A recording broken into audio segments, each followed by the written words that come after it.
मेरा अभी सितंबर के सेकंड वीक में ही मेरा साक्षात्कार था 12 तारीख को, और साक्षात्कार में लगभग मुझसे 10 से 12 प्रश्न किए गए।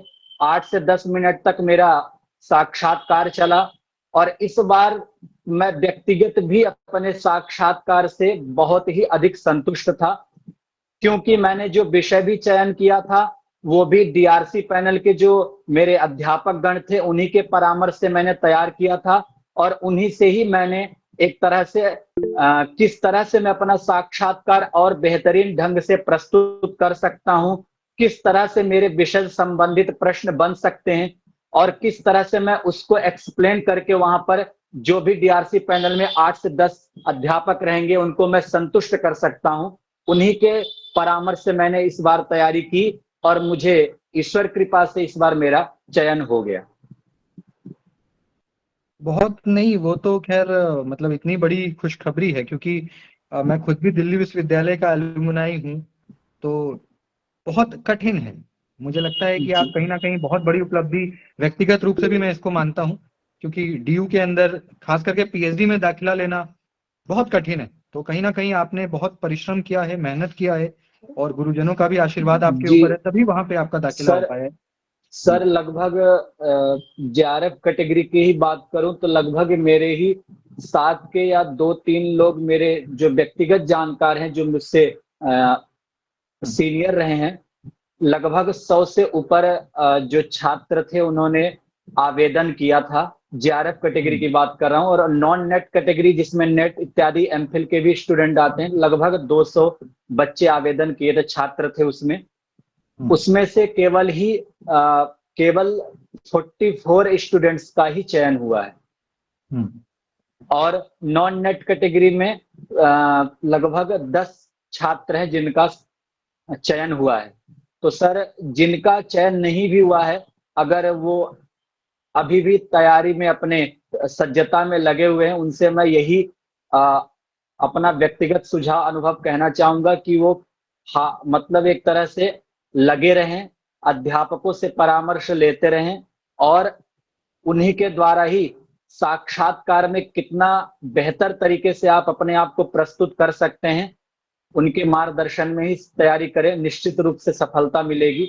और एक बार अगर असफलता हाथ लग भी जाती है, उससे निराश नहीं होना है, क्योंकि अगर एक बार असफलता मिलती है तो हमें और भी अपने आप को बेहतरीन तरीके से प्रस्तुत करने का एक और मौका मिलता है, और उस मौके को हमें अच्छे से बेहतरीन ढंग से उसको प्रस्तुत करना चाहिए। दूसरी बात, मैं एक अपना व्यक्तिगत अनुभव साझा करना चाहूंगा, खास करके साक्षात्कार से संबंधित।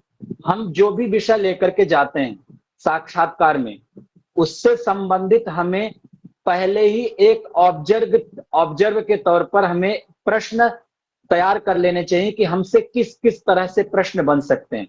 जैसे मैं अभी तो पता नहीं संस्कृत से यहाँ कोई विद्यार्थी है कि नहीं, परंतु मेरा विषय नव्य वैयाकरणों पर था। तो सामान्यतः मंडन मिश्र और नव्य वैयाकरण उनका तुलनात्मक एक तरह से अध्ययन है।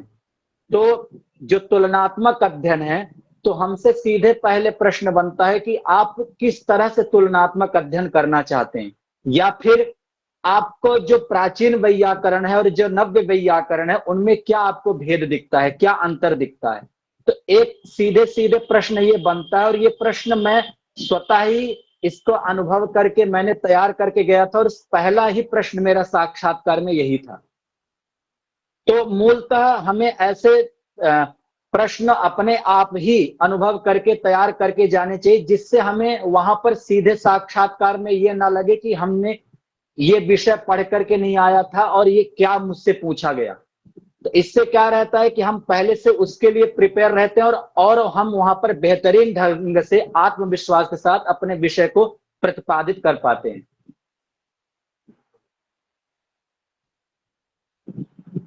तो शशिकांत जी, आपका जेआरएफ भी हुआ है अभी, पिछले वर्ष ही आपने जेआरएफ भी कर लिया, तो उसको लेकर के शॉर्ट में कोई संदेश आप अपने जूनियर्स को, अपने कुलीग्स को देना चाहेंगे? क्योंकि सभी का दिसंबर में परीक्षा है और अधिसूचना जी जारी, सर। नोटिफिकेशन आ गया है, तो कोई इन शॉर्ट कोई स्ट्रैटेजी, मंत्र कुछ बताना चाहेंगे आप अपने जी साथियों को? सर, पहली बात तो सर एक तरह से जो हमारा पाठ्यक्रम है, अब जिनका मुझे सभी का स्तर तो नहीं पता है, परंतु जो मेरा स्तर था, मैं अपने स्तर के आधार पर अगर अनुभव साझा करना चाहूँ तो सर मेरा जो 25 कोड संस्कृत से था।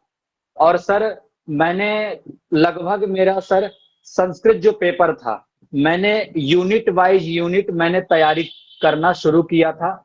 फर्स्ट पेपर सर मेरा थोड़ा वीक था, परंतु सर आपके ही मार्गदर्शन में मैंने तैयारी की थी और लगभग मेरा 50 में से लगभग 30 क्वेश्चन मेरे सही हुए थे। तो सर पढ़ें जितना हम पढ़ सकते हैं, लगभग एग्जाम के डेट घोषित होने से पूर्व लगभग 1 महीने तक हम जितना पढ़ सकते हैं पढ़ते जाए नए विषय। परंतु जैसे ही एग्जाम आ जाए, उसकी तारीख निश्चित हो जाए, तो हमें ज्यादा से ज्यादा प्रश्न लगाने चाहिए।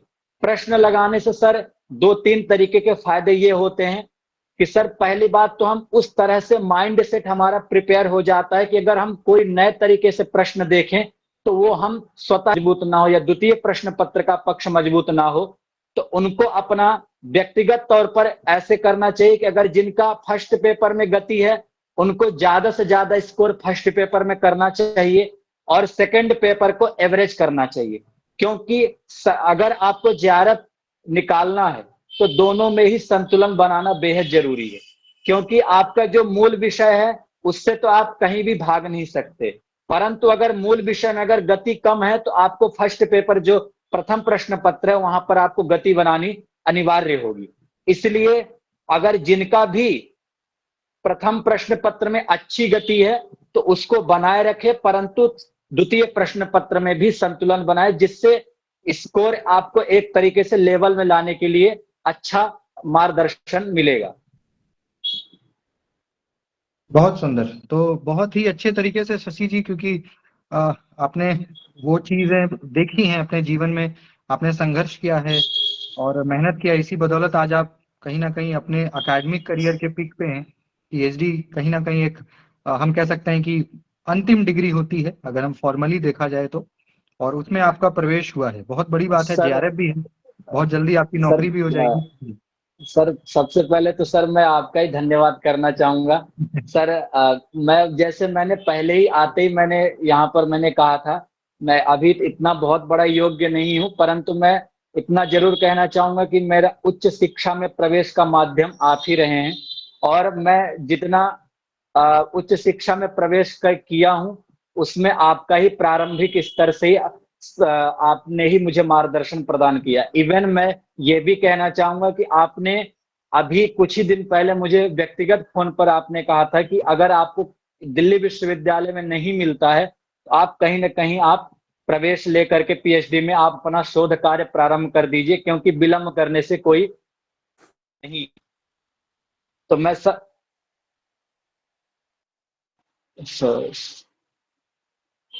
शायद नेटवर्क दिक्कत हो रही, आ रही है, आवाज आ आवाज आ रही रही है सर? आपकी। जी जी जी बिल्कुल। हाँ, तो सर सर्वप्रथम मैं सर आपका ही धन्यवाद करना चाहूंगा कि सर आज हम लोग उच्च शिक्षा में पहुंच गए हैं, हम आगे बढ़ रहे हैं, परंतु सर आज भी आप अपना मार्गदर्शन और आशीर्वाद हमें सदैव प्रदान करते रहते हैं।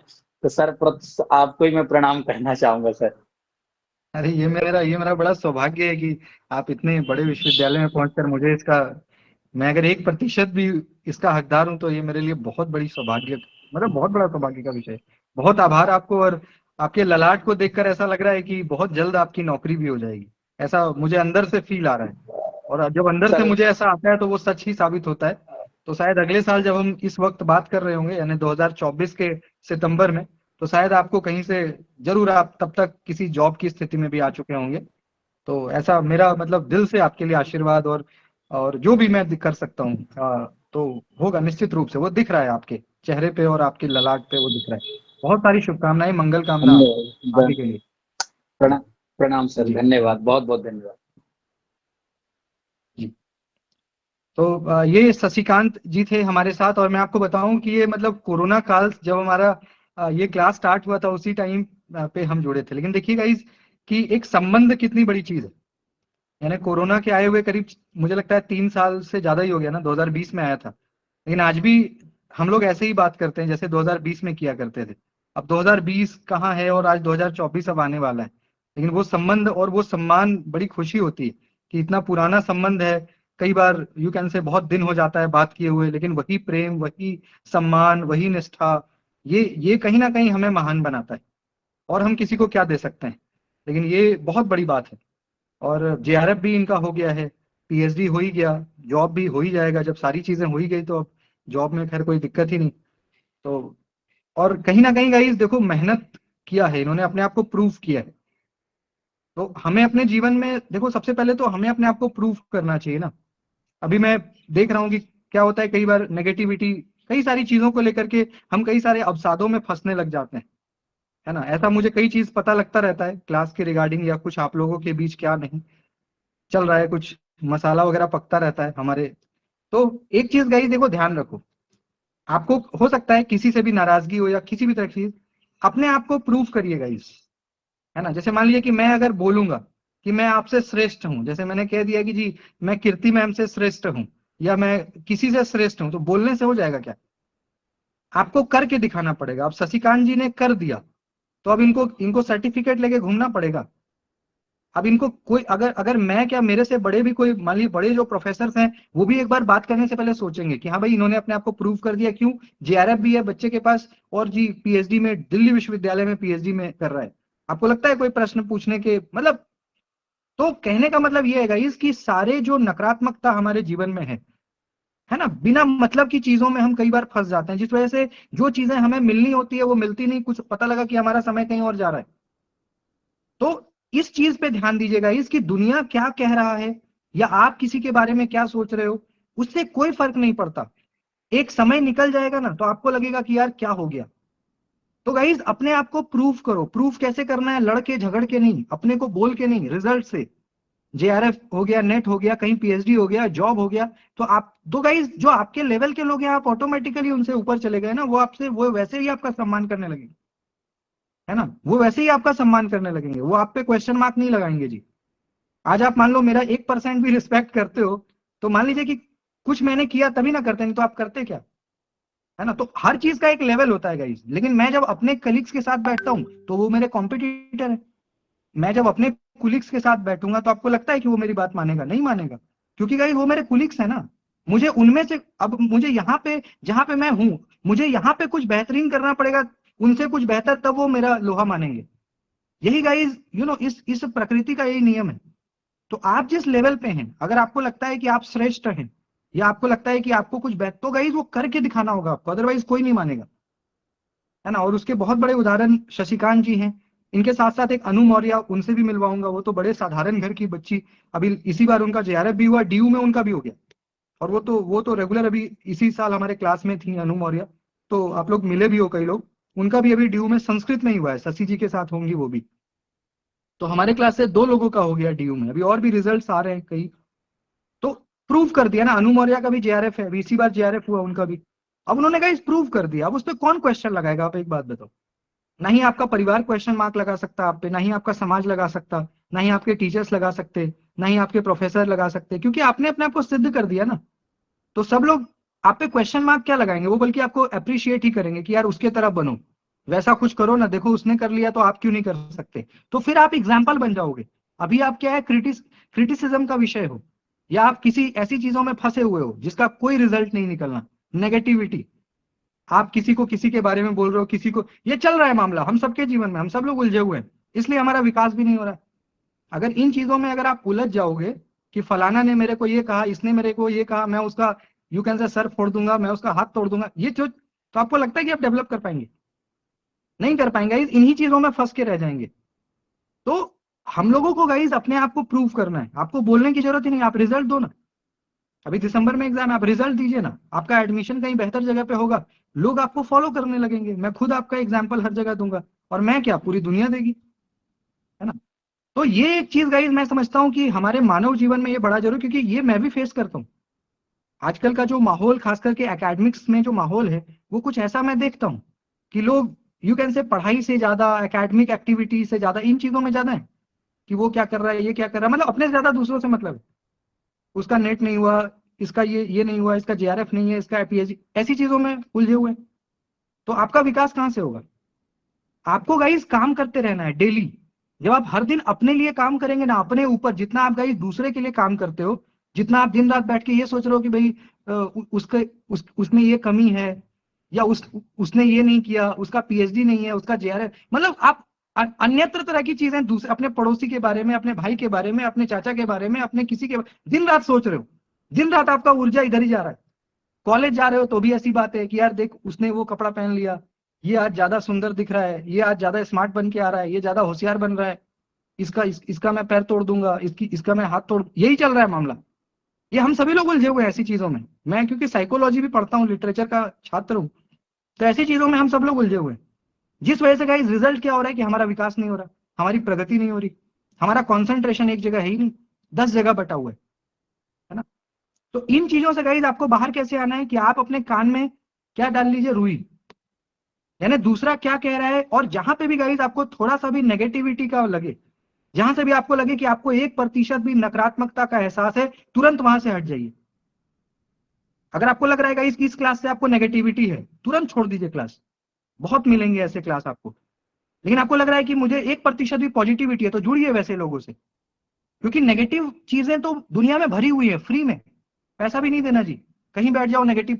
पॉजिटिव बोलने वाले शायद आपको 1 लाख में एक मिलेंगे, जो बोलेंगे ही नहीं, आपको उनके व्यक्तित्व से भी सकारात्मकता झलकेगी, एक प्रोग्रेसिव वे झलकेगा, एक डेवलपमेंटल अप्रोच की कुछ बड़ा करो, कुछ यू कैन से इतिहास बदलो, कुछ लैंडमार्क क्रिएट करो, है ना। तो ये चीजें गाइस बड़ी महत्वपूर्ण है, और हमारे क्लास में ऐसे कई सारे उदाहरण है। अभी आपने मिले भी आप इनसे, इन्होंने अब लैंडमार्क क्रिएट कर दिया। इतने बड़े संस्थान में पीएचडी में मिलना, मतलब मुश्किल से 3 सीटें, 4 सीटें, 5 सीटें, पूरे भारत में का कंपटीशन, यानी पूरे भारत से बच्चे आते हैं, और सीटें कितनी, 4। जनरल में कितनी, 1। ओबीसी में कितनी, 2। अब देखिए, एक सीट पे फाइट है और पूरा भारत फाइट करेगा। हो सकता है फॉरेन, क्योंकि दिल्ली वगैरह में तो फॉरेन से भी विद्यार्थी फाइट करने आ जाते हैं, यानी श्रीलंका, बांग्लादेश, भूटान, नेपाल, ऐसे बच्चे फॉरेन वाले भी आ जाते हैं वहां। तो अब सीटें कितनी, 2, और पूरा विश्व उस पर फाइट कर रहा है, भारत तो खैर कर ही रहा है। वैसे में अगर कोई बच्चा सेलेक्ट हो जाता है, तो आप सोचिए फिर क्या उसने कितना मेहनत किया होगा, और उस पर क्या आप क्वेश्चन लगाओगे, वो तो मतलब सूर्य की तरह वो चमकेगा। तो हम सभी को गाइज इन चीजों को करना पड़ेगा, और अपने ऊपर गाइज ना काम करना स्टार्ट करिए। हम लोग क्या करते हैं ना, अपने ऊपर काम ही नहीं करते। जिस दिन गाइज आप अपने ऊपर काम करना, जितना हम दूसरों को एडवाइस देते हैं, अब ये मेरे पे ही मत लागू करिए सर, आप भी ज्यादा दूसरों को, आप कहने का मतलब ये है मेरा कि आप जब अपने ऊपर, जैसे मैं ही हूं, तो मैं अपने ऊपर अगर ज्यादा काम करने लग जाऊं, अपने ऊपर का मतलब कि मैं अपना, मान लीजिए कि पढ़ूं, कुछ पब्लिकेशन का काम कर दूं, 2-4 नॉवेल लिखूं, पोम्स लिखूं, है ना, किसी को मोटिवेट, तो जब आप अपने ऊपर काम करोगे तो आपको बेटर रिजल्ट मिलेगा। वो ऐसा हो ही नहीं सकता कि आपको अच्छा परिणाम ना मिले। आप अपने ऊपर काम तो करो, हर दिन 2 घंटे ही करो, 3 घंटे ही करो, 1 घंटे ही करो, 4 घंटे, जितना आपको समय मिलता है। हो सकता है आपका शादीशुदा है, पारिवारिक है, बच्चा है, हो सकता है आप जॉब में हो, एनीथिंग इज, क्योंकि सब लोग 25 और एक ऐसे उम्र के पड़ाव पे। ऐसे में कहीं समय हो सकता है आपके पास कम हो सकता है आप दिन भर में 2 ही घंटा दे पाए, लेकिन अपने ऊपर दीजिए, अपने ऊपर मेहनत करिए। अपने ऊपर मेहनत करने का मतलब है कि अपने ऊपर काम करें, अपने रिलेटेड पढ़िए, अपने अपने फ्यूचर के बारे में सोचिए कि यार मैं कर क्या रही हूँ, लाइफ में चल क्या रहा है मामला, कुछ पता ही नहीं लग रहा। टाइम बस बीता जा रहा है, एज बीता जा रहा है, समय निकल रहा है, कुछ हो ही नहीं रहा। कुछ क्यों नहीं हो रहा? क्योंकि आप काम ही नहीं कर रहे। जब आप अपने ऊपर काम करेंगे गाइस, तो हो सकता है थोड़ा देर हो, लेकिन होगा जरूर।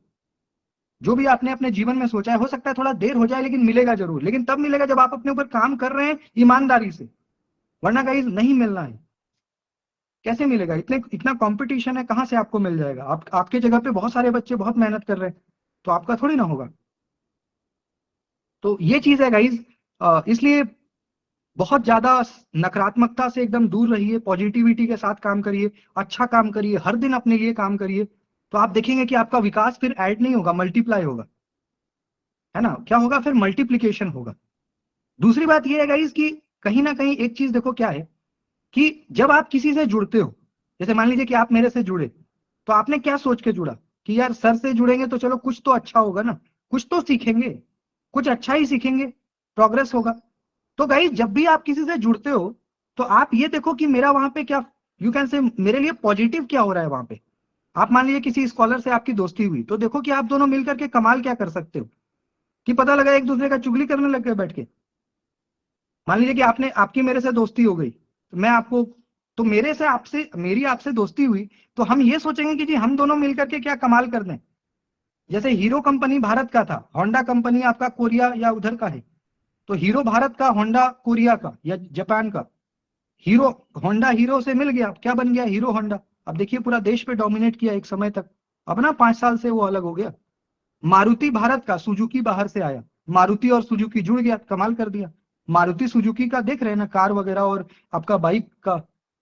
तो गाइस ये तो देखो जो बड़े लोग हैं जिन्होंने कुछ माइलस्टोन क्रिएट किया है ना, तो जब दो व्यक्ति जुड़े या दो कंपनी जुड़े तो कुछ कमाल करने के लिए, अगर आप किसी से मित्रता हो रही है या कि, तो देखिएगा इसके हम पॉजिटिव वहां से क्या हासिल कर सकते हैं। क्योंकि अगर आप एक दूसरे से लड़िएगा, झगड़िएगा, नकारात्मक बातें करिएगा, किसी बारे क्या मिलने वाला है उससे?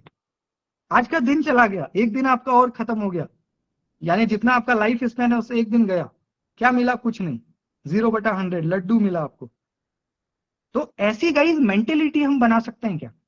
बनाना ही होगा, नहीं बनाएंगे तो आप बहुत पीछे रह जाएंगे। दुनिया में गाइस हर दिन लोग पैदा हो रहे हैं, एक इंसान अगर फेल हो जाएगा किसी को फर्क नहीं पड़ेगा, बस आपको फर्क पड़ेगा। अगर आप मान लीजिए अपने जीवन में असफल हो गए, कुछ नहीं कर पाए, बेकार हो गए, कूड़ा हो गए, किसको फर्क पड़ना? किसी को नहीं, कोई नहीं पूछेगा आपको, क्योंकि हर दिन बच्चा पैदा हो रहा है ना, नया नया, फिर नए बच्चों का समय आएगा।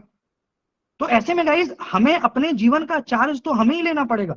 आज अगर मान लो मेरा नाम राहुल है, अगर राहुल मिश्रा को कुछ अच्छा करना है जी, तो मेरी जिम्मेदारी है ना, मैं अपने ऊपर काम करूंगा, वरना किसी को क्या फर्क पड़ता है?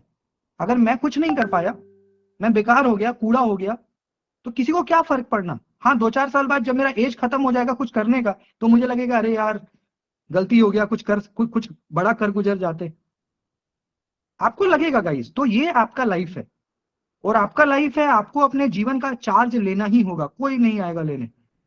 समय खराब करने के लिए बहुत लोग आएंगे, आपको आकर के 3-4 महीना समय खराब हो गया बिना मतलब कि आप तरह तरह की स्टोरीज में इन्वॉल्व हो गए, है ना। तो पॉजिटिव लोगों से जुड़िए, लेकिन कुछ अच्छा करने के लिए।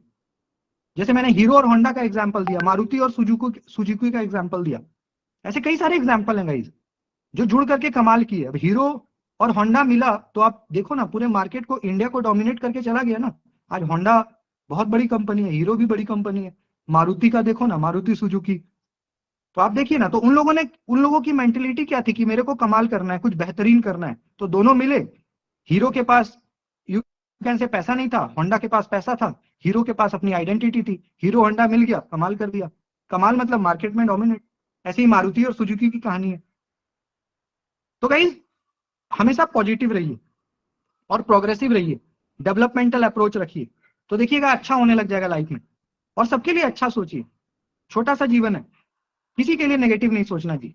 कोई आपके लिए अगर बुरा भी सोचता है तो अपने आप को कोशिश करो अंतिम समय तक अपने आप को बचाने का, दूर रखने का, और अपने ऊपर काम करते रहो, काम करते रहो, हर दिन कुछ ना कुछ अच्छा करते रहो, है ना। आपका मान लो कि अभी नेट जेआरएफ नहीं आप कैरी करें, जिनका हो गया वो कुछ लिखिए, कुछ पब्लिश कराइए, है ना, और आगे का सोचिए, आगे क्या करना है। तो गाइस कभी भी किसी चीज का अंत थोड़ी है। आपका नेट हो जाएगा तो फिर आगे पीएचडी करिए, पीएचडी हो गया तो मान लीजिए कि पब्लिकेशन करिए, पब्लिकेशन हो गया तो और पब्लिकेशन करिए, फिर और आगे देखिए क्या कर सकते हैं कमाल। तो गाइस दुनिया में तो करने के लिए अनंत चीजें हैं।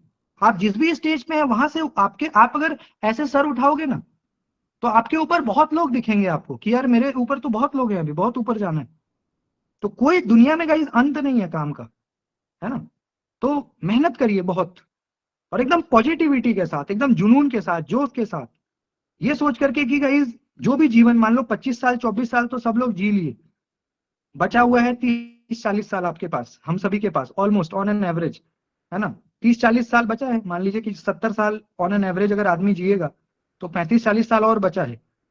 तो बचा हुआ 25 साल हमने क्या किया, वो तो चलो जो किया सो किया, लेकिन जो बचा हुआ 40 साल है गाइस, बचा हुआ 40-45 साल है, तो उसमें तो कुछ ऐसा कर जाएं कि मतलब मान लीजिए कि चलो दूसरों को जो लगे, लेकिन अपने आप को मरते टाइम तो लगेगा कि हाँ भाई हम 50-60 साल जिए तो कुछ अच्छा करके जा रहे हैं, कुछ अच्छा करके जा रहे हैं, या कुछ कुछ नहीं किया तो कम से कम कुछ तो बेहतर किया।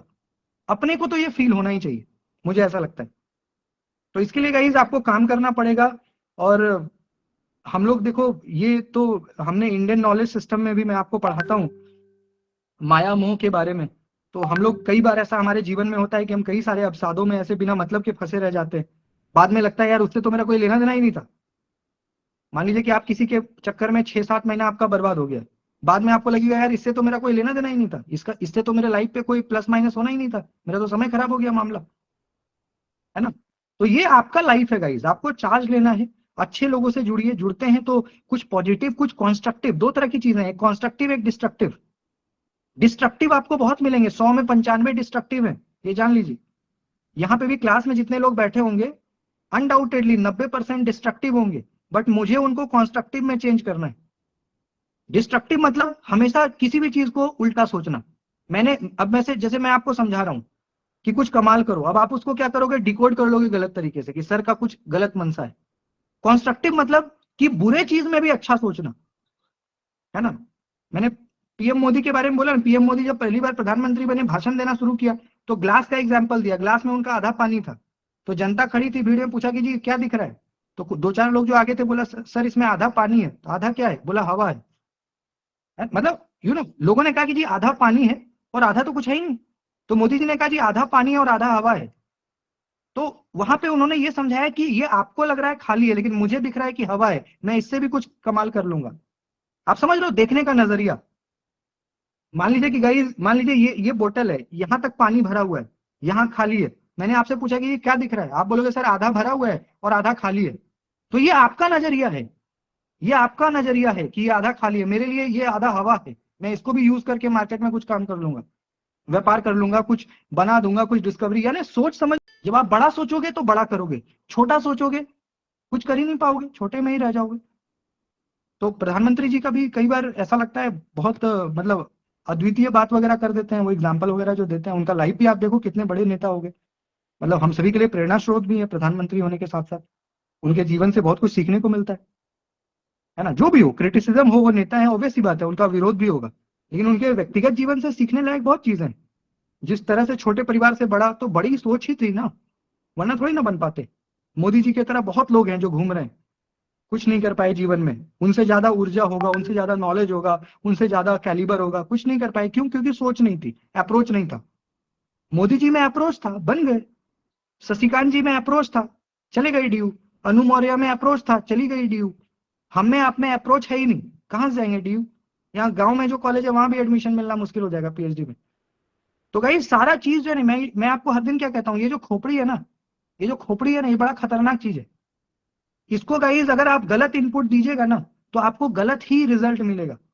ये सपोज करिए कि आप खाना में मान लीजिए कि चाउमीन, मैगी, मोमोज, ऐसा ऐसा खाना खा रहे हो जो आपके पेट के लिए अच्छा नहीं है, तो गाइस बाहर क्या एक्सक्रीट करोगे, जो खाओगे, मान लो गंदा चीज खाओगे तो बाहर तो गंदा ही चीज आएगा ना, आपका बॉडी पे भी गंदा प्रभाव पड़ेगा।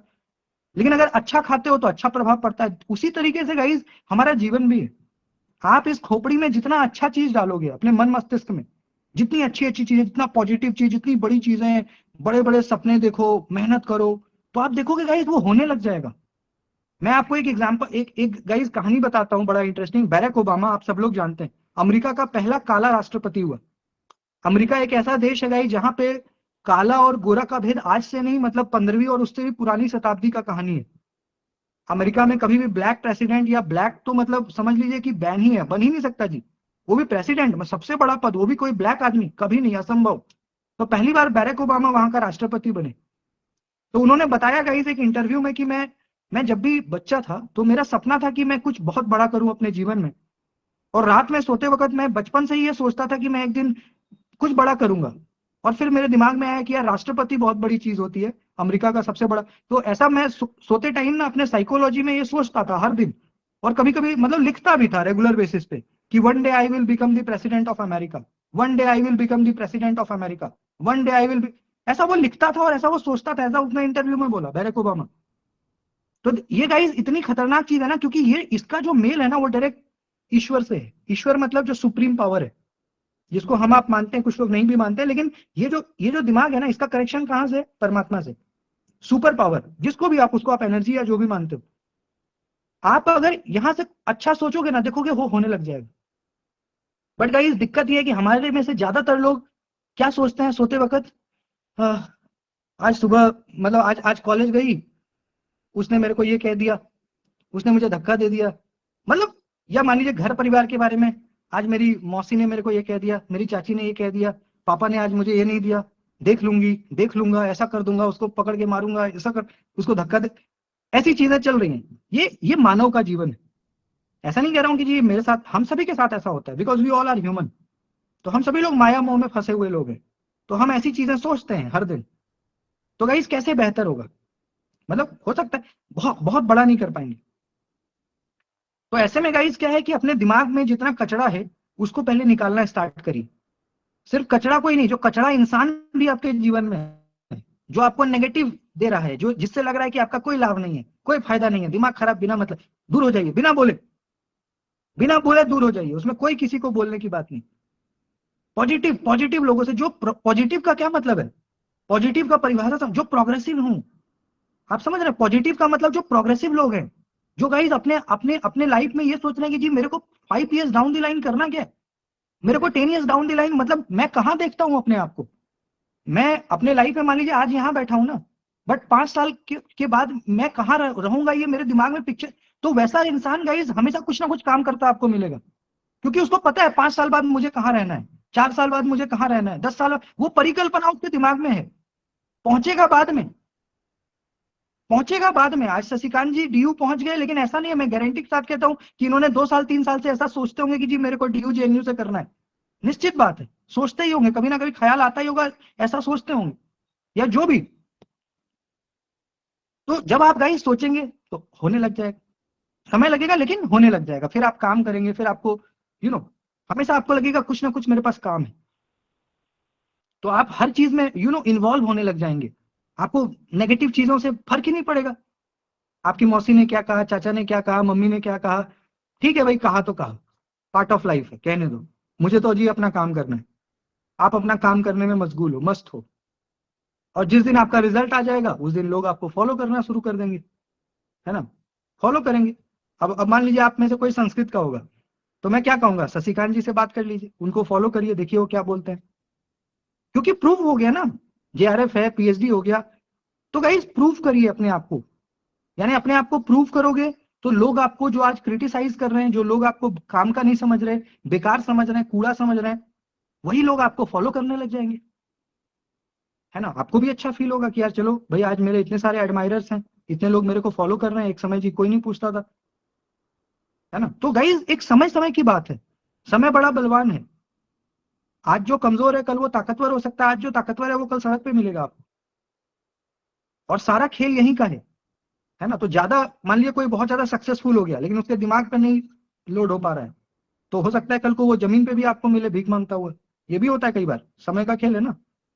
तो सक्सेस को सस्टेन करना भी कठिन है, कि भाई हम उसको सस्टेन करते करते, देखते हैं ना रतन टाटा को, रतन टाटा इतना बड़ा आदमी है, देखते हैं अभी भी नीचे बैठ के खाने लग जाता है। रतन टाटा इतना बड़ा आदमी है, नैनो जो उसका गाड़ी है, नैनो चला के कहाँ कहाँ चले जाता है मिलने के लिए। तो इसलिए वो बड़ा है ना, बड़ा है तो उसको मेंटेन करके रखा है वो। ऐसा नहीं जी, बड़ा तो बहुत लोग बनते हैं, लेकिन मेंटेन सब लोग थोड़ी ना कर पाते हैं। अनिल अंबानी कहाँ मेंटेन कर पाए। अनिल अंबानी के बारे में कहा जाता है कि वो अपने घर से जब ऑफिस जाते थे ना, तो कई बार हेलीपैड से जाते थे, यानी उनको पैसा का इतना सुमार चढ़ गया था।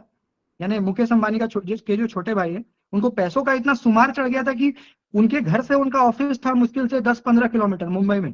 तो वो क्या करते थे, अपना प्राइवेट जेट से कई बार चले जाते थे, और खुद नहीं, और भी 10-15 लोगों को, यानी जो बॉलीवुड एक्टर्स और तमाम, मतलब अपना शान शौकत। आज ऐसी स्थिति है कि उनका खुद का स्टेटमेंट है कि जी मैंने जो कर्ज भारत सरकार से बैंक से लिया है, मैं चुका पाने में असमर्थ हूं, मैं दिवालिया हूं, उन्होंने खुद घोषणा कर दिया इस चीज का।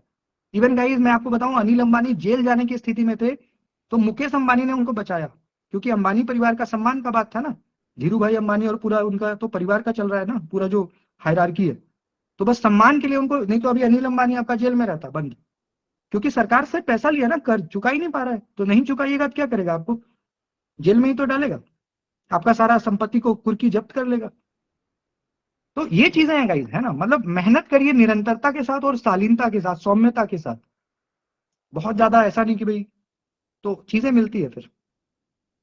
और बहुत पॉजिटिव रहिए माहौल। मैंने इस क्लास को जब स्टार्ट किया था गाइस, आज भी मुझे याद है, शशिकांत जी तो पहला बैच में थे हमारे, जो हमारा सबसे पहला बैच था उसमें ये थे। और उस समय गाइस हर दिन कोई ना कोई मरता था, क्योंकि कोरोना का काल था। तो इस क्लास को जब स्टार्ट किया था गाइस, तो मेरा एक ध्येय ये भी था कि जब आप दिन भर की थकान से आओगे ना, तो मेरे क्लास में जब आप आओगे तो आपको एकदम पॉजिटिव फील होगा। आपको ऐसा लगेगा यार कि कुछ मुझे चलना चाहिए बस क्लास में, कुछ नहीं पढ़ेंगे, बस ऐसे ही सुनेंगे, ऐसे ही बैठेंगे, अच्छा लगेगा बस। ये भी मेरा एक ध्येय था क्लास को स्टार्ट करने का, क्योंकि वो कोरोना का काल था, लोग बड़े डिस्टर्ब थे, बड़े परेशान, मैं खुद भी परेशान था, सब लोग थे, कोई ना कोई हर दिन मर जाता था, हर दिन क्या, हर सेकेंड ही मर रहे थे कोई ना कोई, 2021 वाले कोरोना में। उस दिन भी हमारा क्लास चलता था, ये उसी टाइम के स्टूडेंट है।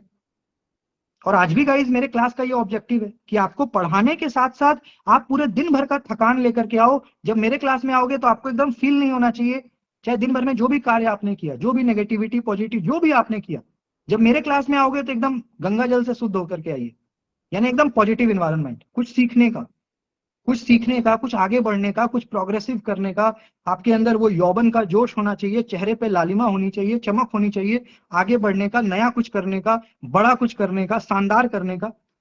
सोच तो होना ही चाहिए ना, ड्रीम तो होना ही चाहिए ना, तब तो ये चीजें होंगी ना। तो बड़ी बातें करना, लोग कहते हैं जी बड़ी बड़ी बातें मत करो, क्यों नहीं करें, जब आप करोगे नहीं तो हासिल कहां से होगा, जब पहली बड़ी बातें करो मतलब सोचो तो सही, सोचना तो चाहिए ना। मैं अब आप सोचोगे ही नहीं जी कि मेरे को वाइस चांसलर बनना है, मुझे आईएएस बनना है, मुझे प्रोफेसर बनना है, मुझे डीन बनना है, तो कहां से बनोगे, पहले तो ड्रीम में बनते हो आप, फिर रियलिटी में बनते हो, तो रियलिटी में बनने में टाइम लगता है, ड्रीम में आप पहले ही बन जाते हो। तो जब ड्रीम में बनोगे तो उस पर धीरे धीरे काम करोगे तो एक दिन आएगा जब आपको मिलेगा ही मिलेगा, क्योंकि मैंने क्या बोला, इसका कनेक्शन किससे है, परमात्मा से, और हम सभी लोग परमात्मा के संतान है ना, जो लोग मानते हैं, सब लोग ईश्वर को मानने वाले लोग हैं, आस्तिक लोग हैं इस क्लास में। तो जब गाइस आप यहां से सोचोगे तो ये मैसेज किसके पास जा रहा है, गॉड के पास, हर दिन जा रहा है, एवरी डे।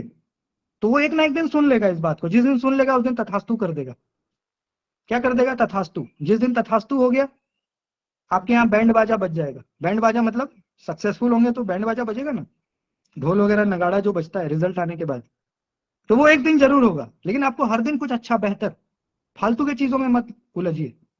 हम सभी के लाइफ में चैलेंजेस हैं गाइस, मैं आपको हर दिन कहता हूँ, मेरे लाइफ में कम चैलेंजेस नहीं है आपके, लेकिन मुझे कभी रोता हुआ आपने कम ही देखा होगा। ऐसा नहीं कि मेरे जितने दोस्त नहीं है उससे ज्यादा दुश्मन है, क्योंकि मैं प्लेटफॉर्म चलाता हूँ, क्लास चलाता हूँ, बहुत तरह का मेरा कारोबार है, तो बहुत सारे लोग हैं, चाहे वो बिजनेस के फील्ड में हो या एजुकेशन की। लेकिन गाइस मैंने कभी किसी से शायद ही बुरा बर्ताव किया होगा, मुझे पता है कि ऐसा वो सोच रहा है बंदा, लेकिन मैं फिर भी कोशिश करता हूँ कि कैसे अपने आप को पॉजिटिव रखूं।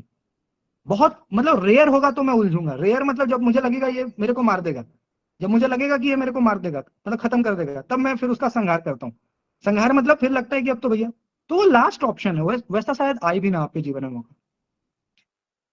तो कहने का मतलब ये है कि आप जो भी करेंगे, जितने भी बड़े पोस्ट पे जाएंगे, चैलेंजेस उतना आएगा आपके लाइफ में, अभी भी है चैलेंजेस, आगे बढ़िएगा तो ऐसा नहीं है कि आप सक्सेसफुल हो जाइएगा, तो चैलेंजेस तो देखो जीवन का पार्ट है। लेकिन गाइस वही है ना कि नेगेटिव चीजों को रिप्लेस करके पॉजिटिव चीजों को कैसे लेके चलना है आगे। तो जब पॉजिटिव चीजों को लेके चलोगे तो फर्क ही नहीं पड़ेगा, ठीक है भाई, सबका अपना अपना रोल है लाइफ में, है ना। कुछ मान लीजिए बहुत लोग आपके बारे में बुरा बोलता है, जो भी कर रहा है आपको, मान लीजिए घर पे या ऐसा एक लगता है कि यार, तो अच्छी बात है ना, आप जिंदा हो इसका परिचय है ना। कोई मान लीजिए आपके बारे में बहुत चिंता कर रहा है, दिन रात आप ही के बारे में अच्छा या बुरा बोल रहे, इसका मतलब गाइस कि आप बहुत खुशनसीब हो, वरना लोग कहाँ ऐसे फ्री में किसी की चर्चा करते हैं। अगर आप मेरे बारे में चर्चा कर रहे हो, मैं बड़ा खुशनसीब हूँ, मैंने कुछ जरूर किया होगा तभी आप मेरे बारे में बात कर रहे हो, भले गलत कर रहे हो, भले मेरा निंदा कर रहे हो, बुराई कर रहे हो, लेकिन कुछ तो मैंने ऐसा बेहतरीन किया होगा कि आपने मेरे लिए वक्त निकाला। वरना कोई किसी के बारे में आज के टाइम में बात नहीं करता, इतना किसी किसी के पास टाइम नहीं है, सब लोग बड़े बिजी लोग हैं। बट इतने व्यस्ततापूर्ण जीवन में भी कोई दिन रात अगर यू कैन से आपके बारे में सोच रहा है या आपके बारे में, तो सोच लीजिए आप कितने लकी हैं। ये वास्तविकता है कि ईश्वर ने आपको कुछ तो दिया है कि लोग आपके बारे में चर्चा कर रहे हैं, आप मतलब लाइमलाइट में बने हुए हो। तो ऐसा सोचिए, यानी नेगेटिव समय में भी, नकारात्मक काल में भी पॉजिटिव सोचना है आपको, तब आप देखिएगा कि कैसे लाइफ में प्रोग्रेस होगा, ग्रोथ होगा, है ना। मेरी बात समझ में आ रही है आपको, या ऐसा लग रहा है कि मैं बहुत ज्यादा प्रवचन दे रहा हूँ? जी सर, एकदम आ रही है। Yes sir. ठीक एकदम सही बोले हैं सर। ये सब एक मेरा एक यू कैन से एक व्यक्तिगत अनुभव भी कई बार रहता है जीवन का, तो और व्यक्तिगत अनुभवों से सीखता हूँ, तो मुझे ऐसा लगता है कि ऐसा मैं साझा भी आपसे करता हूँ, है ना।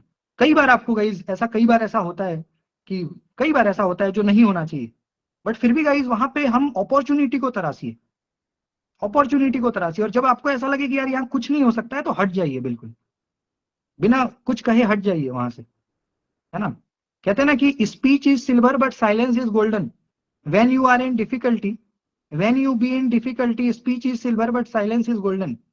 यानी जब भी आप डिफिकल्टी में हो या जब भी आपको ऐसा लग रहा है कि यार कोई रास्ता नहीं निकल रहा जी, लाइफ में बड़ा बुरा बुरा समय चल रहा है, तो उस टाइम में स्पीच तो सिर्फ, यानी किसी से बदतमीजी करना, किसी से लड़ाई कर लेना, बोल देना, किसी से उलझ जाना, ये सिल्वर है बट साइलेंस इज गोल्डन। ये बहुत बड़े फिलोसफर ने कहा है। बट साइलेंस यानी गाइस चुप हो जाओ बिल्कुल, जब आपका समय विपरीत चल रहा है चुप हो, काम करो, एकदम शांत होकर के काम करो, काम करो। जिस दिन रिजल्ट आ गया उस दिन देखो, उस दिन तो फिर आपको बोलने की जरूरत, ये दुनिया शोर मचाएगा फिर ना, फिर तो दुनिया शोर मचाएगा। फिर आपको सर्टिफिकेट लेके घूमने का जरूरत नहीं पड़ेगा कि जी मैं इंटेलेक्चुअल हूँ, मैं इंटेलिजेंट हूँ, नहीं पड़ेगा। वो फिर लोग ऑटोमेटिकली एक्सेप्ट कर लेंगे, वो एक प्राकृतिक एक्सेप्टेंस आता है फिर, लेकिन उसके लिए करना पड़ेगा आप। और अगर वो नहीं कर पाए तो सच में आपको घूमना पड़ेगा फिर कि जी मैं बड़ा इंटेलेक्चुअल हूँ, मैं बहुत नॉलेजेबल हूँ, ऐसा करना पड़ेगा फिर आपको। ये एक यूनिवर्सल ट्रूथ है। और इतना करने के बाद भी आपको कोई एक्सेप्ट नहीं करेगा, क्योंकि आपके पास रिजल्ट नहीं है, क्योंकि आपने कुछ ऐसा बेहतरीन नहीं किया जिससे समाज को, दुनिया को या आपके अपनों को कोई फायदा हो, लाभ हो। तो आपने कोई यूटिलिटी क्रिएट नहीं की तो कोई आपके बारे में वैसा चिंता नहीं करेगा। और दूसरे से पहले तो हमारा अपना जो जीवन है वो तो बेहतरीन होना चाहिए ना। खैर, तो ये सारी चीजें गई, लेकिन हम लोग, चलिए आज बहुत ज्यादा समय निकल गया। और आज शशिकांत जी आए क्लास में तो पुरानी यादें ताजा हो गई, क्योंकि बहुत पुराने मेरे स्टूडेंट रहे हैं, कोविड काल से हमारा संबंध रहा है, और बड़ी प्रसन्नता हो रही है कि भाई इतने बड़े जगह पे चले गए। तो ये तो कोई भी प्रश्न होगा, डीयू जैसे विश्वविद्यालय में पीएचडी में दाखिला मिल गया, जेआरएफ हो गया, तो पुरानी यादें, तो बहुत सारी चीजें निकल गई, समय निकल गया। लेकिन फिर भी हम लोग कुछ क्वेश्चंस कर लेते हैं ताकि हमें ऐसा ना लगे कि यार कुछ भी नहीं किया हमने। तो कुछ क्वेश्चन करें, 5-6 क्वेश्चन करते हैं हम लोग, करें? Yes sir. अभी और सर यहाँ पे आप देख सकते हैं। सर ये शशिकांत जी से मैं एक प्रश्न पूछना चाहूंगा सर, प्लीज। शशिकांत जी हैं क्लास में या चले गए? होंगे तब ना पूछेंगे आप। ओके ठीक है सर। पूछ लीजिए, हैं एक बार पूछिए, आवाज दीजिए उनको, शोर मचाइए। शशिकांत जी आप शशिकांत क्लास में जी हैं? आप है भाई? शोर मचाइए थोड़ा। नहीं नहीं है शायद। लगता, चले गए, चले ठीक गए, है सर। कोई नहीं, मैं बात करा दूंगा, डोंट वरी, मैं बात करा दूंगा। गई देखिए, पहला क्वेश्चन आपके स्क्रीन पे है, थोड़ा समय का हम लोग यूटिलाइजेशन कर ले। पहला क्वेश्चन स्क्रीन पे क्या है? The modality of teaching has to be differentiated from training और instructing in terms of which of the following learning outcome. यानी गाइस टीचिंग आप सब लोग जानते हो, जो अभी हम लोग कर रहे हैं, टीचिंग मतलब शिक्षण का कार्य, शिक्षण। वो गाइस ट्रेनिंग और इंस्ट्रक्शन से कैसे डिफरेंट है? ट्रेनिंग मतलब प्रशिक्षण, और इंस्ट्रक्शन का मतलब अनुदेशन। यानी गाइस टीचिंग और ट्रेनिंग में कैसे डिफरेंस है? ऑप्शन 1, यानी समझ रहे हो क्वेश्चन? टीचिंग और ट्रेनिंग अलग अलग होता है, ये चीज समझिए आप। ट्रेनिंग गाइस क्या होता है? इसे कहते हो ना सर मेरा ना you can say Bihar police में हो गया, सर मेरा दिल्ली पुलिस में हो गया, तो मेरा ट्रेनिंग है 6 महीने का। तो गाइस जब आप ट्रेनिंग पे जाते हो ना, तो आपको कुछ पर्टिकुलर स्किल में ना वो टैलेंटेड बनाया जाता है। जैसे आपको फिजिकल एक्टिविटी वगैरह, आप कहते हो जी सर मेरा बैंक में हो गया, सर मेरा फलाना, तो सर मैं ट्रेनिंग पे जा रही हूँ। तो ट्रेनिंग मतलब किसी पर्टिकुलर चीज में आपको स्किलफुल बनाना। लेकिन टीचिंग का मतलब गाइस, आप, ये एक अम्ब्रेला टर्म है। टीचिंग मतलब को करिकुलर आपका डेवलपमेंट, यानी सर्वांगीण विकास। तो टीचिंग बड़ा है, ट्रेनिंग छोटा है। तो दोनों में कैसे अंतर है? पहला, अनुशासित और व्यवस्थित व्यवहार की वजह से अंतर है, या क्रिटिकल एंड क्रिएटिव थिंकिंग की वजह से अंतर है, या firm and durable association of ideas की वजह से अंतर है, या क्विक फीडबैक की वजह से? क्या लगता है आपको? बी सही है। समालोचना एंड क्रिएटिव थिंकिंग। पक्का बी फॉर बॉम्बे? सभी लोग देखें। Yes sir. हाँ ठीक है, बी फॉर बॉम्बे यानी क्रिटिकल एंड क्रिएटिव थिंकिंग। बहुत सुंदर, ठीक है, बहुत बढ़िया, critical and creative thinking. Obvious ही बात है ना गाइस। अच्छा एक बात बताओ कि हम सब लोग पीएचडी अभी करेंगे, कुछ लोग कर रहे हैं, कुछ लोग करेंगे अभी 6 महीना साल भर में। तो गाइस हम लोग समाज के और लोगों से कैसे अलग है पता है? बस यही अंतर है कि हम लोग जितना क्रिटिकल सोचेंगे ना, उतना और लोग नहीं सोच पाएगा। तो और अगर आप क्रिटिकल नहीं सोच पा रहे हैं, इसका मतलब आपने पढ़ाई अच्छे से नहीं की है। तो आप पीएचडी हैं या आप रिसर्च स्कॉलर है, इसका मतलब गाइस आपका जो थिंकिंग है ना, वो क्रिएटिव होना ही चाहिए, क्रिटिकल होना ही चाहिए। अदरवाइज गाइस फिर आप में और एक 10th पास बच्चे में कोई अंतर नहीं है। तो यही एक क्रिटिकल थिंकिंग है जो आपको ट्रेनिंग से अलग करता है। क्योंकि ट्रेनिंग में तो देखो एक डिसिप्लिन सिखाया जाता है आपको। जैसे पुलिस में आप जाओगे तो आपको हर दिन 4 बजे उठाया जाएगा, ट्रेनिंग में, आर्मी में जाओगे तो ट्रेनिंग होती है उसकी, या और कहीं जाओगे तो अलग अलग ट्रेनिंग होती है। Next guys, which of the following potential factors affecting teaching are related to instructional facilities and learning environment? Guys यहाँ पे 5 आपके पॉइंट्स दिए हुए हैं, आपको बताना है कि ऐसा कौन सा पॉइंट है जो टीचिंग को अफेक्ट करता है, माने शिक्षण को प्रभावित करता है, related to instructional and learning, यानी आपका एक वातावरण, सीखने का वातावरण, और इंस्ट्रक्शनल फैसिलिटी यानी जो आपको अनुदेश वगैरह, जो शिक्षक आपको, जैसे मैंने आपको भी इंस्ट्रक्शन दिया कि जी जीवन में जो है ऐसा करो, ऐसे आप जीवन को जियो, तो इंस्ट्रक्शन और लर्निंग के संदर्भ में आपको क्या लगता है ऐसी कौन से चीजें हैं जो टीचिंग को बहुत ज्यादा प्रभावित करती है? पहला, praise and encouragement by teacher, क्या टीचर को बच्चों का यानी शिक्षकों को प्रशंसा करना चाहिए, प्रोत्साहित करते रहना चाहिए? या guys non availability of text book, यानी किताब को उपलब्ध ही मत करवाओ? या फिर proactive moves in the interactive processes, यानी क्रियात्मक प्रक्रियाओं में पहल परक प्रतिमान, यानी इंटरएक्टिव जो प्रोसेसेस है ना उसमें पहले से एक्टिव कर देना, है ना। जैसे कई बार मैं आपको पहले से कहता हूँ जी प्रोएक्टिव हो जाओ, मतलब पहले से ही तैयार रहो, एग्जाम जब आएगा तो आएगा, लेकिन अभी से एकदम अटैकिंग मोड में रहो। चौथा, shortage of highly qualified teachers, यानी उच्च योग्य शिक्षकों की कमी। और पांचवा, अवेलेबिलिटी ऑफ स्मार्ट क्लासेस, यानी स्मार्ट क्लासेस की उपलब्धता। क्या लगता है आपको इसमें से कौन से पॉजिटिव पॉइंट है जो?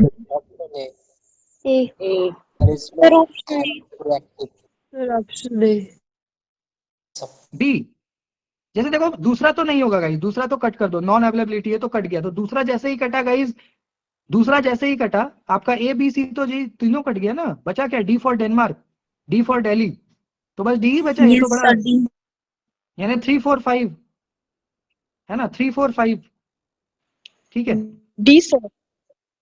डी होगा सर ऑप्शन 4 में कैसे होगा कि उच्च योग्य शिक्षकों की कमी, तो कमी होगी तो फिर वो encouragement भी तो होना चाहिए। देखिए क्या हो सकता है दूसरा, क्या? Non availability of text book और रीडिंग मटेरियल फॉर यूज, ये भी तो नेगेटिव पॉइंट है, यानी किताब नहीं होगा तो पढ़ोगे क्या? अगर किताब नहीं होगा तो हाँ सर नेगेटिव तो इसमें ये तो नहीं कहा ना कि कौन से मतलब उसको पॉजिटिवली अफेक्ट करेंगे, इसमें तो सिर्फ अफेक्ट करने वाले फैक्टर्स पूछे, तो फिर वो पॉजिटिव और नेगेटिव दोनों तरीके से हो सकते हैं। हाँ बताइए क्या होगा आंसर, आप बताएं। सर ऑप्शन ए लग रहा है। 1 2 और 3 सर ऑप्शन ए लग रहा है। प्रोत्साहन करना, ये तो इम्पोर्टेंट पॉइंट। प्रोत्साहन करना है ना, 1 वाला आप कह रहे हैं, तो 1 2 3 होगा क्या? 1 2 3 लेकिन यार ये नॉन अवेलेबल, चलो एक बार कंफर्म करके वैसे बताऊंगा एनटीए के अकॉर्डिंग क्या आंसर है, बट ठीक है चलो एक बार इसका स्क्रीनशॉट भी ले लीजिए आप अपने लेवल पे, एक बार मैं भी बता दूंगा आपको ग्रुप में इसका आंसर कि एनटीए के अकॉर्डिंग क्या आंसर है इसका। ये वाला बताइए, the ancient Indian university famous for specialized study in Hinayana. Guys Hinayana और महायाना आपको पता है ना किसके अंदर आता है, बुद्धिज्म के अंदर या जैन के अंदर? बुद्धिज्म का तो बताइए, ठीक है तो बताइए हिनाइना यानी बौद्ध धर्म का सबसे पुराना विश्वविद्यालय कौन सा है? नादिया विश्वविद्यालय, नालंदा विश्वविद्यालय, नालंदा या वल्लभी? लग रहा है वल्लभी सर, नालंदा सर।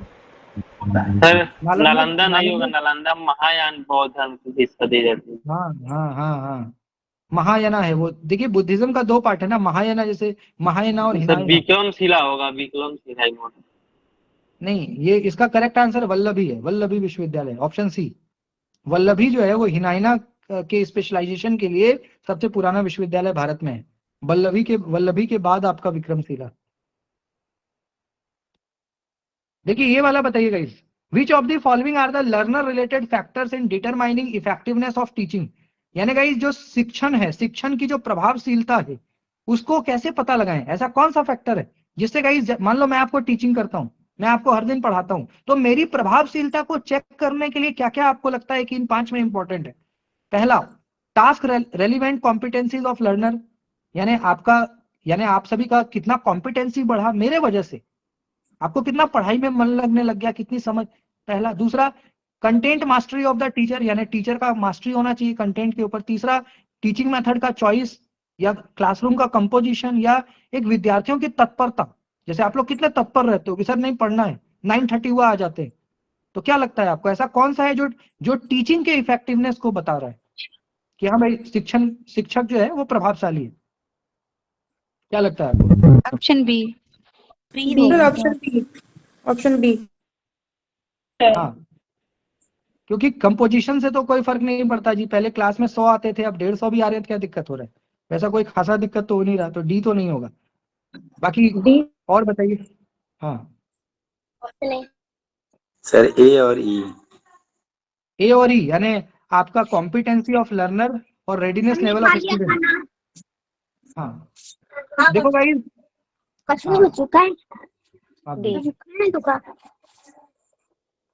नहीं खाना आपके यहाँ बच गया तो मेरे यहाँ भिजवा सकते हैं आप।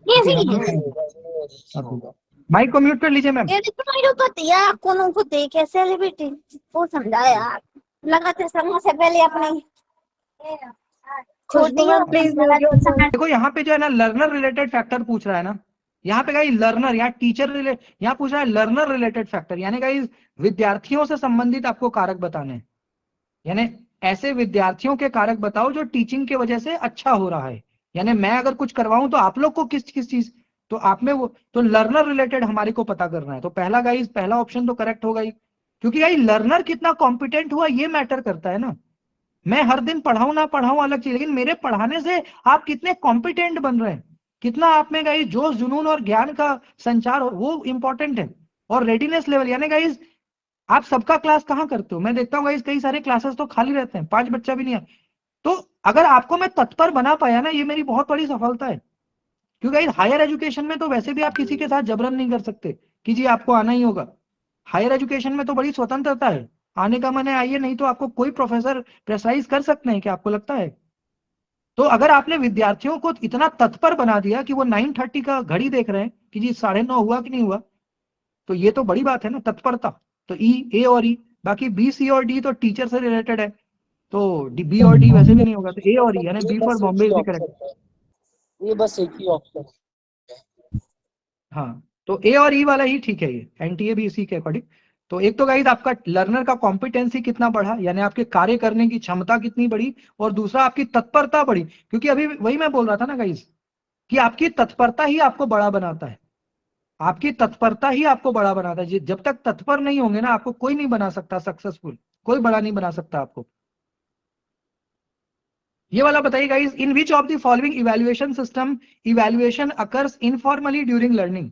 यानी गाइस ये 4 आपको प्रोसेस इवैल्यूएशन यानी मूल्यांकन के 4 तरीके दिए हुए हैं। आप बताइए गाइस कौन सा ऐसा मूल्यांकन है जो पढ़ाते पढ़ाते हो जाता है? जैसे मैं अभी पढ़ा रहा हूँ, पढ़ाते पढ़ाते इवैल्यूएशन हो जाएगा, यानी ड्यूरिंग लर्निंग पढ़ाते पढ़ाते आपका मूल्यांकन जो होता है उसको आप क्या कहते हैं? क्यों फॉर्मेटिव इवैल्यूएशन क्या होता है? कोई डिफाइन करिए, फॉर्मेटिव का को डिफाइन करिए निर्माणात्मक को। ऑब्जेक्टिव टाइप क्वेश्चन पूछा जाता है सर बीच बीच में। हाँ हाँ, जैसे अभी जो मैं कर रहा हूँ ये भी क्या है, एक तरह का फॉर्मेटिव ही तो है। हाँ इंटरनल जिसको कहते हो, इंटरनल एग्जाम, निर्माणात्मक मूल्यांकन, बहुत बढ़िया, निर्माणात्मक है फॉर्मेटिव इवैल्यूएशन। ये बताइए guys, communicated message is considered as, यानी जो मैसेज मैं कम्युनिकेट कर रहा हूं is considered as social product, unnatural product, spin off product या टेक्नो प्रोडक्ट, सामाजिक उत्पाद, गैर प्राकृतिक उत्पाद, अलक्षित उत्पाद या टेक्नो। यानी जो हम लोग बातचीत कर रहे हैं इसको आप क्या कंसीडर करेंगे? Sir option A D. Option A बताइए सब लोग। Social product. सामाजिक सर, सामाजिक सामाजिक उत्पाद, सोशल प्रोडक्ट। Option A. क्योंकि अननेचुरल तो नेगेटिव पॉइंट है, ये तो सामाजिक उत्पाद। सामाजिक उत्पाद, सोशल प्रोडक्ट। ओके सामाजिक उत्पाद। सर एक बार ये क्वेश्चन दोबारा डिफाइन कर दोगे? नहीं इसमें मैम ये बोल रहा है, जैसे मान लो मैं आपको पढ़ा रहा हूँ तो मैं भी तो कुछ ना कुछ कम्युनिकेट ही तो कर रहा हूँ ना, मैसेज मैं आप तक पहुंचा रहा हूँ, चाहे वो शिक्षा से जुड़ा हो चाहे कैसा भी हो। तो जो कम्युनिकेशन होता है मैसेज का, उसको क्या क्या बोलते हैं हम? सोशल, क्या वो एक सामाजिक उत्पाद है यानी एक प्रोडक्ट है जो मैं आप तक पहुंचा रहा हूँ, या वो एक गैर प्राकृतिक जो नेचुरल नहीं है, एक बड़ा जादुई मिराकुलस टाइप का कुछ ऐसा है जो नेचुरल नहीं है? अननेचुरल का मतलब क्या? जो दुनिया के नियम के खिलाफ है, जो नेचुरल नहीं है, जो नेचर में नहीं है बट फिर भी हम कर रहे हैं, तो अननेचुरल। तो ये तो नहीं होगा। बाकी स्पिन ऑफ प्रोडक्ट यानी कुछ ऐसा जो स्पिन ऑफ है। उत्पाद में कौन सा आएगा? हाँ, टेक्नो उत्पाद में ये नहीं आएगा मैम। टेक्नो उत्पाद तो एक टेक्नोलॉजी से रिलेटेड हो गया ना, वो तकनीक से रिलेटेड हो गया। तकनीक यानी टेक्नोलॉजी यानी वो तकनीकी उत्पाद हो गया। प्रोडक्ट का मीनिंग क्या है? स्पिन ऑफ का मतलब होता है अलक्षित, है ना। स्पिन ऑफ का मतलब क्या होता है, कोई बताइए। स्पिन ऑफ से क्या समझते हैं आप? स्पिन ऑफ से क्या समझते हैं बताइए। जैसे क्रिकेट में स्पिन होता है ना गेंद, ऐसे मतलब जिसका कोई लक्ष्य ही ना हो। हाँ, अच्छी जिसका बोले कोई चले लक्ष्य ना जाए। हो, जिसका कोई लक्ष्य ना हो, विदाउट अलक्षित। अननेसेसरी हाँ, कम्युनिकेशन। अलक्षित, बिल्कुल, जिसका कोई लक्ष्य ना हो। तो क्या ऐसा कोई उत्पाद देता है जो बिना मतलब के है, मीनिंगलेस, जिसको आप इन शॉर्ट मीनिंगलेस बोल दो, मीनिंगलेस। या यानी टेक्नोलॉजी प्रोडक्ट यानी कुछ तकनीक से, जैसे मोबाइल फोन, कैमरा, ब्लूटूथ, ऐसा कुछ। तो सामाजिक उत्पाद ज्यादा उचित लग रहा है, क्योंकि जो संचारित संदेश जो दुनिया में जाता है, जैसे मीडिया के माध्यम से जाता है, न्यूज़पेपर के माध्यम से जाता है, एफएम के माध्यम से जाता है, सिनेमा के माध्यम से जाता है, रेडियो के माध्यम से जाता है, टीवी के तो वो एक तरह से सामाजिक उत्पाद है ना। सोशल एक्टिविटी, सोशल आपको मतलब बूस्ट कर रहा है, तो सोशल प्रोडक्ट। ठीक है, यस सर। एक और बताइए गाइस, एक और, चलो ये वाला बताओ, इसका आंसर क्या होना चाहिए बताइए। A B B B C F C D L question mark, क्या होना चाहिए?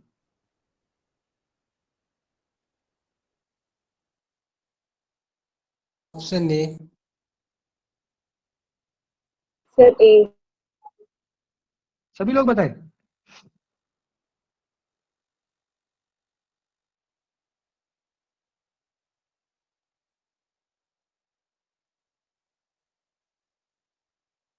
ए होगा या बी होगा, क्या होगा? Sir option B. बी होगा। देखो गाइस, एक चीज समझो बात को, जैसे पहला में है ए बी बी, दूसरा में है बी सी एफ, तीसरा में है सी डी एल। अगर गाइस पहला और दूसरा का पहला पहला लेटर देखो, यानी ए के बाद बी, बी के बाद सी, यानी चौथा क्या होगा? डी। इतना तो मामला हो गया। अब दूसरे लेटर पे आइए, दूसरा लेटर क्या है? ए के बाद बी, दूसरे में क्या है? बी के बाद सी, तीसरे में क्या है? सी के बाद डी, तो चौथे में क्या होगा भैया? सी डी ई, यानी डी ई तो चलो कॉमन है। अब आ जाइए तीसरा लेटर में, पहले में आ गाइस बी। अच्छा, बी और एफ के बीच में कितना गैप है? सर प्लस प्लस 4 का है ना। सर फिर सी तो डी, सर डी होना चाहिए। देख लेते हैं एक सेकंड। बी और एफ में कितना गैप है? C D E F, C D E F 4 का गैप है। एफ और एल में कितना गैप है? एफ और एल में, एफ के बाद जी एच आई जे के, बहुत बढ़िया, 6, यानी पहले में 4, दूसरे में 6, तो तीसरे में कितना होगा? 4 6 8, दो का गैप है। तो पहले बी और एफ में, तो एल में 8 जोड़िए ना, एल में 8 जोड़िए। एल के बाद M N O P Q R S T, S के बाद क्या? बी होता है। 8, T T T T T, okay, yes तो sir, D T. B answer होगा। क्लियर है कि नहीं है गाइस? पेन पेपर पे बना लीजिए इसको। यानी बी और एफ में गाइस आपका हो गया 4 का दूरी, एफ और एल में 6 का दूरी, तो 4 + 2 6, तो 6 + 2 8, तो 8वां नंबर करो ना। एल के बाद M N O P Q R S T, तो T is the answer, D E T, B for B for Bolivia, B is the correct answer. Clear है? क्लियर है यस कि नहीं सर। है, बोलिए। Yes sir. ठीक है, तो गाइज ये आपके प्रश्न हैं, सारे प्रीवियस ईयर के क्वेश्चन हैं, जो मैं आपके लिए हर दिन 4-5 की संख्या में ला रहा हूँ क्लास में। ये सारे मतलब 2019-20 यानी 20 के बाद के ही है वैसे। तो इसके माध्यम से भी गाइज हमें लगातार पता लग रहा है कि क्या आएगा।